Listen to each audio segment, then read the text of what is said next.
Hello, dear viewer, and welcome to my garden. I will be sowing some seeds today, and I'm going to show you some ways how to do it in a money-saving way. And also, I will share with you my sowing technique, so please continue watching.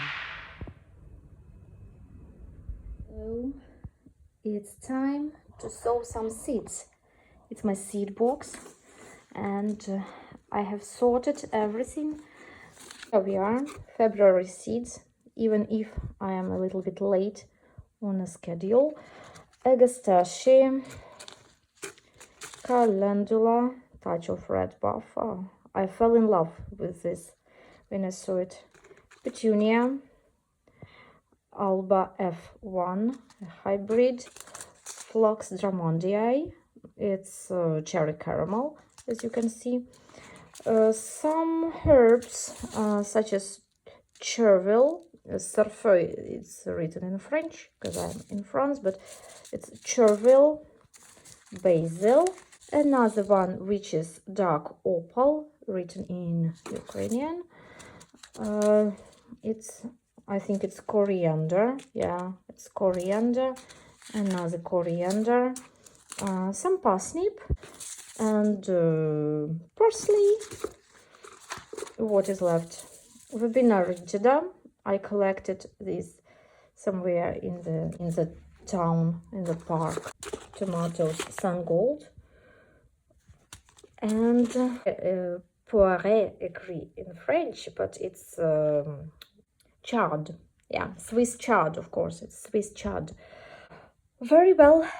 Now I need to head on to my garden to sow this. Okay. While the kids were playing in the garden, I have managed to sow some seeds. Unfortunately, I didn't have possibility to film the process. What I did, I simply used these cells and sowed some Swiss chard. And again, some chervil and coriander over here.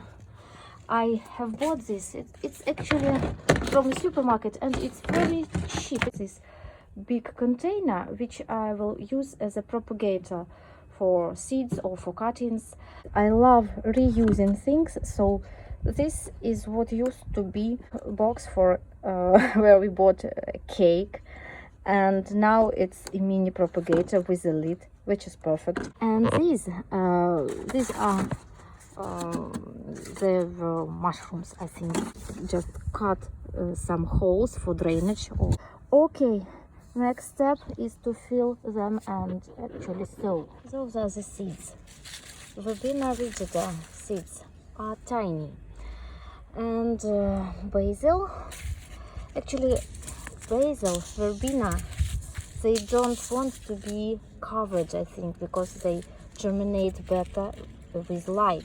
So I will just gently sprinkle this on the surface of these containers and wait for the germination. Here they are in their place in the greenhouse.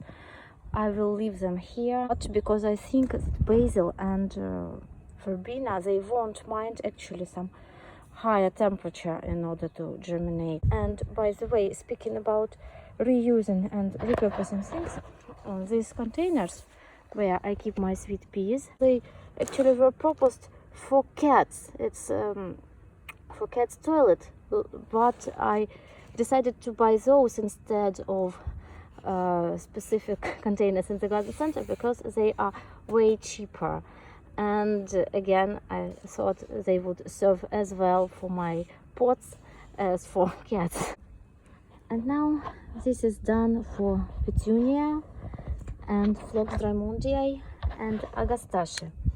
Petunia needs light, so I don't cover it. Phlox Drummondii, it needs darkness, so I dipped them quite deeply into the ground.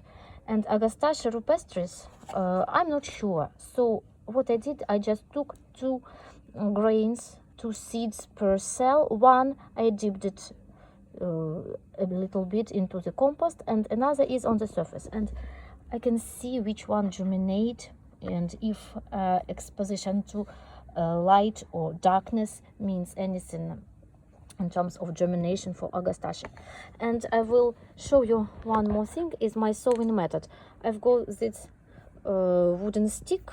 It is moist on the end.